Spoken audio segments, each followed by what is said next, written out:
Have you ever been at a dock or on a ship and noticed markings on the side of the ship? Strange symbols and shapes along the waterline. Well, it's actually a secret language used to communicate with tugs and to indicate if the ship is safe. But what do these symbols mean? Why are they used? And what do they do? Let's explore the rules of navigation.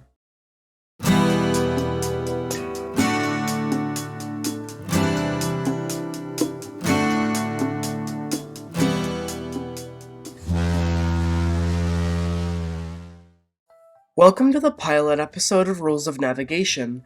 In this series, we will explore the technical side of ships, how they work, what laws they have to follow, and more. So, if you're looking to get into the maritime industry, this is the show for you. Now, I may not be a mariner, but I've done my research, and we will learn together.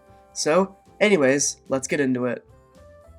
Now, to understand the markings on these ships, we must talk about this red or sometimes white part of the ship. This marks what is usually underwater for the ship. The underwater area usually contains the propellers, thrusters, and all that jazz. Underwater is also called the draft, and it's usually hidden, which is why it's really cool to see a ship out of the water, or a ship sailing in clear waters where you can see everything. These are usually red due to the use of cuprous oxide, which is red. Some ships like to spice it up either for aesthetic purposes or other reasons. I couldn't actually find any evidence of the advantages in different colors. Some icebreakers have black hulls, some ships have blue hulls, and the most famous example of a ship changing the anti-fouling colors is the SS Norway. When she first entered service with the French line, she had a red hull color most like other ships, but Norwegian changed it to blue on the SS Norway. Then, in her final life, it was changed to white. I personally love the white drafts, and I usually add it on my Stormworks ships. When not having this, it results in what's called biofouling, which is basically marine growth on things in water like docks or buoys. However, some concerns have been raised about the access of copper on ships' hulls. This can negatively affect marine life. Because of course, antifouling is used to deter marine life from eating through the hulls of ships, but that can often result in shorter lifespans for marine life, and that has made some ports limit the amount of ships coming into their ports. Currently, there have been more eco-friendly antifouling paints being developed. However, most ships in rivers and lakes do not use any antifouling paint, and are able to be okay because fresh water is a lot more of a preservant than salt water. Anyways, back to the actual topic of today. Now, let's go through the list of markings. This is the plimsoll line. This has numbers indicating if the ship is overloaded. If water is above this line, the ship cannot sail. On the say wall, what they did was they emptied ballast to load more cargo and made the plimsoll line go above the limit.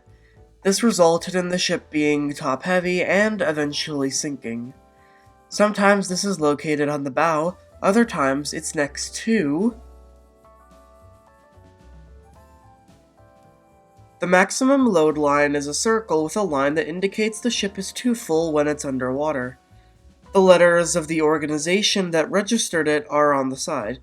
For example, in this example, it says the American Bureau of Shipping, but in others it'll say the Lloyd's Registry. The line here indicates how much the ship can be loaded in certain conditions.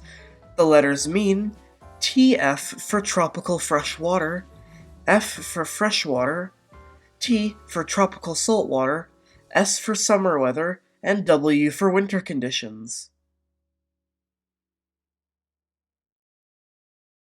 The bow markings are a group of markings that indicate what's on the bow of a ship. These are used for tugboats that need to know what's underwater so they know not to push on. The bow thruster mark indicates where the bow thrusters are. Don't worry, I'll make a video on those eventually. This is so that tugs don't push on them and damage themselves or the boat. This is the bulbous bow. This is the thing I will also explain in another video, but the short version is that it was discovered by accident when navies made a ram on the front of their ships, and discovered that the rams were canceling out the drag made by the ship's bow. So, over the years, this was more developed, and today, most ships have them. The tugs also don't want to hit this, and they also want to make sure they don't ram the bulbous bow into the dock. This is a ballard. It's something that's on docks and also ships and is used to tie ropes to.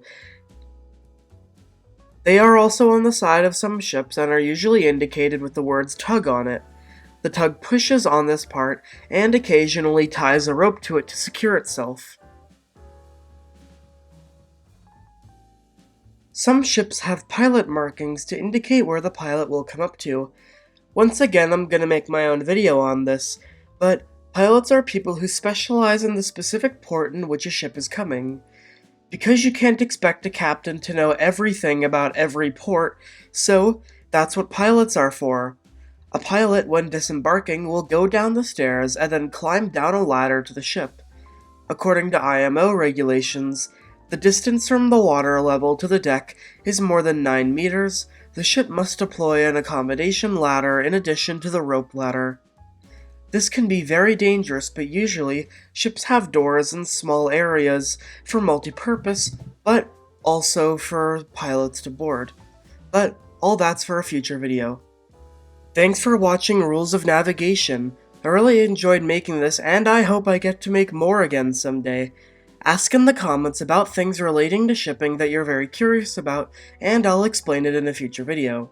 And of course, fair winds and following seas. See you next time.